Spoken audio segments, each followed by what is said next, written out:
So, meron tayong mga anak ngayon mga ka-cervix at si ate po is nasa kanya po 41 weeks na ng pagbubuntis. So, lampas na po siya sa due date. So, ngayon lang nagsigi-sige yung sakit. Ano? Noong mga nakaraan daw, wala sakit siyang nakakanasan. Pero, this past days, 3 days to 4 days is nagkakaroon ng sakit-sakit. Ngayon lang siya nag-intense. So, pag-ayin natin sa kanya is, nagsi 6 cm na siya. So, in-admit na rin natin siya. So, ngayon, in labor na siya.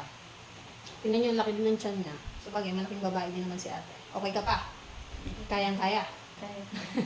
Diba? Mamaya, galingan mo pag-ire ha. Sabay mo na ng ire ha. Kasi na ito na. Huwag mo nang pigilan.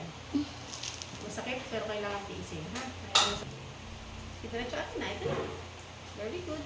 Okay, very good. Bukas may hitang mo bukas. Sige. Ito si baby. Very good. Sabi ko sa'yo, nakasabay yan. Sige, diretso. Bukas mo bukas at bukas. Bukas mo bukas. Okay. Magaling umiri.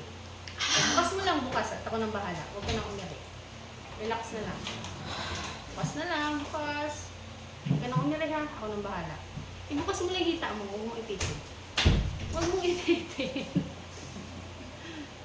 Huwag mong ititin ate. Relax. Relax lang. Bukas. Okay. Huwag ka nang umiri.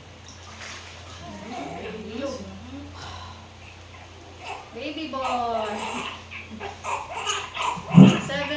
7:57. Oh, baby boy. Galing na. Very good. Diba? Yung sumunod ka, talagang lulubs agad. Kasama pang kakambal. Bukas mo bukas. Thank you, Lord. Ito po pala ay kanyang uniko iho. Nag-iisang prinsipe.